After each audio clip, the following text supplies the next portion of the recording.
Selamat pagi, siang, dan sore Bapak dan Ibu.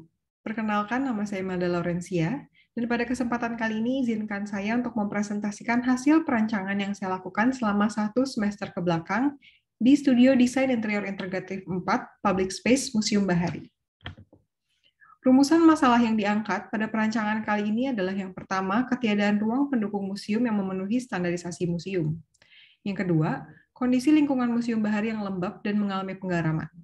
Yang ketiga, struktur bangunan lama yang dirasa kurang kuat dalam menahan beban ruangan. Serta yang terakhir adalah keteraturan yang belum terwujud pada area pendukung museum. Untuk mood board-nya kurang lebih seperti yang terlampir pada layar. Untuk konsep yang diangkat, tema yaitu maksimum function, sesuai dengan karakter ruang pendukung museum yang mengedepankan fungsi untuk mendukung jalannya museum. Maka, fungsionalitas adalah aspek utama yang harus diwujudkan pada seluruh area pendukung museum. Oleh karena itu, tema ini dipilih untuk mewujudkan fungsi dari setiap ruang dan furniture secara maksimal. Style yang diangkat adalah mid-century modern. Gaya ini dipilih untuk mendukung tema fungsionalitas yang diangkat, karena mengedepankan fungsi dan meminimalisir adanya ornamen. Selain itu juga, gaya ini mencerminkan adanya kerapian dan keteraturan, dan dinilai cocok untuk mengimbangi kondisi bangunan existing yang bergaya empire. Konsep citra yang diangkat adalah clean and structure, di mana fungsionalitas digambarkan sebagai hal yang rapi dan terstruktur. Karena bila dua aspek ini sudah terwujud, maka kegiatan yang berlangsung di dalamnya dapat berjalan dengan baik dan teratur. Structure menggambarkan keteraturan yang tercipta dalam ruangan, furniture, dan juga penomoran yang akan membantu kemudahan pengguna ruang dalam beraktivitas. Clean menunjukkan keteraturan dan menjadi salah satu nilai estetika dalam perancangan ruang pendukung museum. Selanjutnya kita memasuki konsep bentuk, yaitu geometri simetris, yang menunjukkan adanya keteraturan, kerapian, dan maksimalisasi fungsi yang berusaha diwujudkan melalui ruang dan furniture. Konsep pencahayaan yang diangkat adalah low contrast distributed, menggunakan pencahayaan yang merata di seluruh sudut ruangan, sehingga dapat mewujudkan kesan seimbang pada ruangan, serta menghilangkan terciptanya bayangan yang dapat mengganggu penglihatan.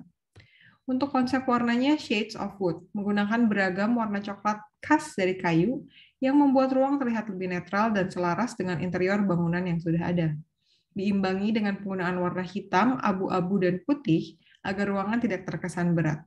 Untuk konsep material yang dipilih adalah durable, di mana material dan finishing menunjukkan keselarasan dengan material pada bangunan existing, memiliki ketahanan tinggi terhadap suhu, kelembapan, dan penggaraman, serta material juga harus mudah dirawat, tidak merusak bangunan existing, serta tidak memiliki dampak buruk bagi koleksi.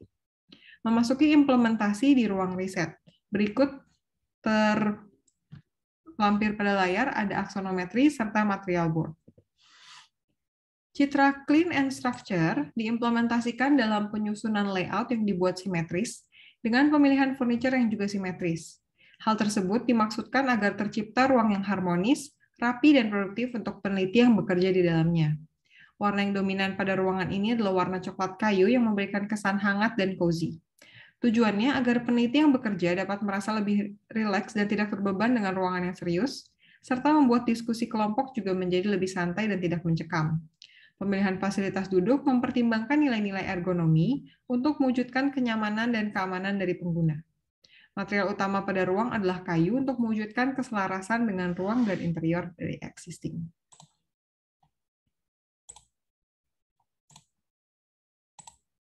Memasuki ke tampak potongan, terbagi menjadi dua alur kegiatan, yaitu A dan B.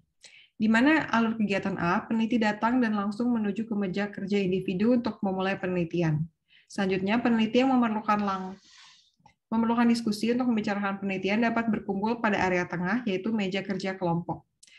Dan juga peneliti yang membutuhkan untuk membaca literatur dari museum dapat menuju ke area rak buku, karena pada rak buku ini termuat hasil-hasil penelitian dari penelitian yang dilakukan sebelumnya.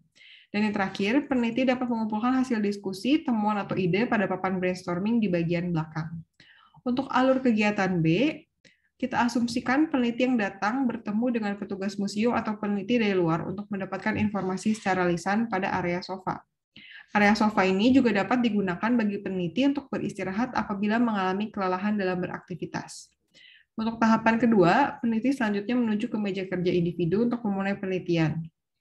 Apabila peneliti membutuhkan diskusi, mereka dapat menuju ke area tengah untuk melakukan diskusi di meja diskusi, dan diakhiri dengan brainstorming yang dilakukan pada papan brainstorming di bagian belakang. Berikutnya untuk furniture yang ada pada ruangan ini yaitu meja riset dengan aksonometri seperti ini dan juga exploded seperti ini.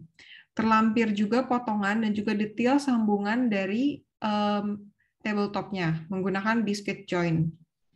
Meja ini diharapkan dapat mengakomodasi seluruh kebutuhan kerja individu dari seorang peneliti, dibuat dalam bentuk L untuk kemudahan jangkau tangan. Dibuat juga secara modular demi kemudahan transportasi, reparasi, dan juga pemasangan. Selanjutnya kita memasuki potongan di area ruang penerimaan, gudang, dan juga lab konservasi. Ketiga ruangan ini memiliki fungsi yang saling mendukung, maka dari itu diletakkan dalam satu bangunan yang sama. Koleksi pada awalnya diterima dan diperiksa kelengkapan dokumennya di area penerimaan lantai 1. Kemudian dibawa ke gudang untuk disimpan atau dikaji oleh kurator di lantai 2. Apabila koleksi dari gudang perlu untuk dibersihkan, maka koleksi akan dibawa ke lab restorasi pada area lantai 3, yang kemudian dikembalikan lagi ke gudang di lantai 2. Apabila sedang ingin melakukan pergantian koleksi pamer, koleksi akan dibawa dari gudang lantai 2 menuju ke area persiapan pamer lantai 1. Perlu diingat bahwa ketiga ruangan ini berada pada satu gedung yang belum mengalami pemugaran struktur. Maka dari itu, dilakukan perkuatan struktur menggunakan sistem pilar dan spider dari Rotoblast, karena kondisi kekuatan gedung yang sudah tidak lagi prima. Untuk detail perkuatan strukturnya dapat dilihat pada layar di bagian kanan bawah. Selanjutnya kita memasuki implementasi ruang kedua, yaitu ruang lab konservasi. Untuk citra clean, structured, simetris tergambar pada penyusunan layout yang dibuat linear dan simetris.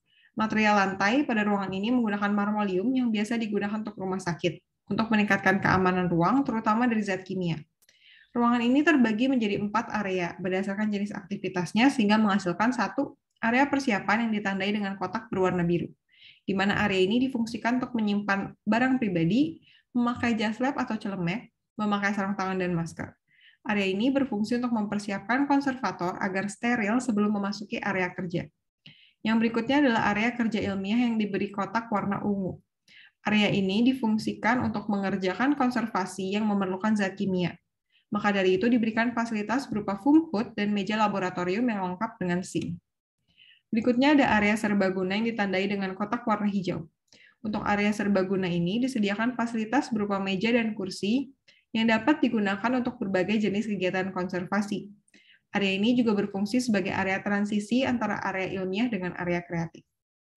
Dan yang terakhir adalah area kreatif yang ditandai dengan kotak warna kuning.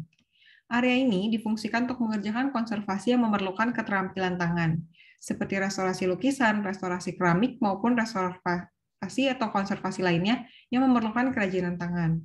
Maka dari itu disediakan meja untuk konservasi serta alat putar keramik dan ada rak untuk penyimpanan perkakas atau menjemur keramik di dekat jendela sehingga akan mendapatkan sinar matahari dan memiliki sirkulasi udara yang baik.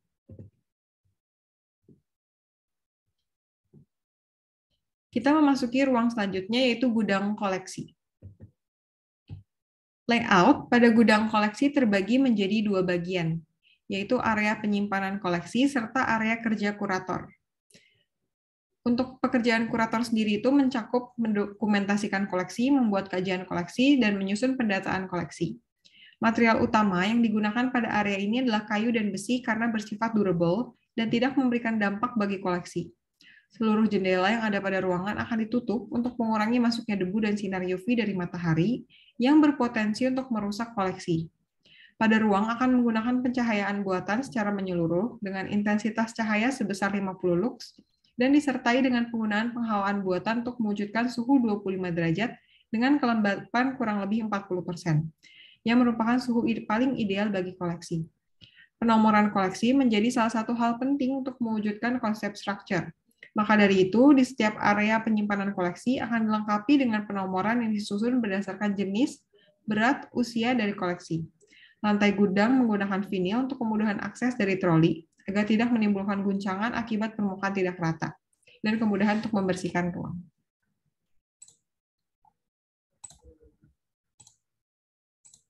Selanjutnya, untuk furniture pertama yang dibuat pada ruangan ini adalah rak penyimpanan foto, berikut aksonometri dan exploded-nya. Furniture ini dibuat dalam sistem knockdown sehingga siapapun bisa merangkainya dengan mudah dan juga untuk keperluan kemudahan transportasi dan reparasi. Pada bagian atas yang kotak kecil ini merupakan area penyimpanan silika gel agar lukisan yang disimpan tidak mengalami penjamuran. Selanjutnya, untuk detail konstruksinya kurang lebih seperti ini, menggunakan rangka hollow berbentuk L dan juga plat besi. Untuk furniture kedua adalah rak Matra TNI AL, yang menggunakan kombinasi antara rak kayu dengan kotak akrilik untuk kemudahan penyimpanan Matra TNI. Berikut adalah potongannya dan juga detail dari kotaknya. Kotak ini dibuat pas untuk menyimpan topi dan juga sepatu dari TNI AL. Selanjutnya, untuk area terakhir adalah area persiapan pameran dan penerimaan barang yang dibuat menjadi satu. Berikut adalah aksonometrinya. Ruang penerimaan barang akan terbagi menjadi dua area. Area pertama adalah area penerimaan barang yang berada di bagian depan. Pada bagian ini disediakan area kosong yang cukup besar untuk meletakkan koleksi yang baru datang ke museum, untuk diperiksa kondisi dan kelengkapan dokumennya.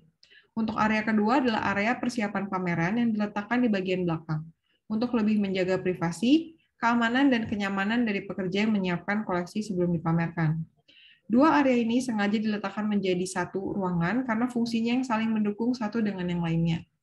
Diberikan pembatas berupa partisi gypsum untuk memisahkan aktivitas yang terjadi di area ruang belakang dan juga ruang depan ruangan ini. Ruangan ini berada pada lantai 1 untuk kemudahan datang dan keluarnya barang. Berikut adalah video tur dari ruangan, area penerimaan barang, serta area persiapan pameran. Pada ruangan ini disediakan fasilitas berupa berbagai jenis troli untuk mengangkut koleksi.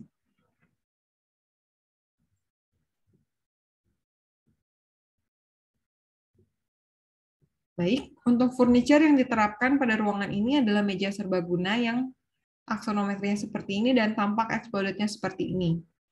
Pada bagian tengah furniture terdapat stop kontak yang dapat digunakan oleh para pengguna meja. Untuk detail pemasangan kakinya kurang lebih seperti ini, menggunakan mounting bulat dengan skrup M8. Sekian presentasi dari saya, terima kasih.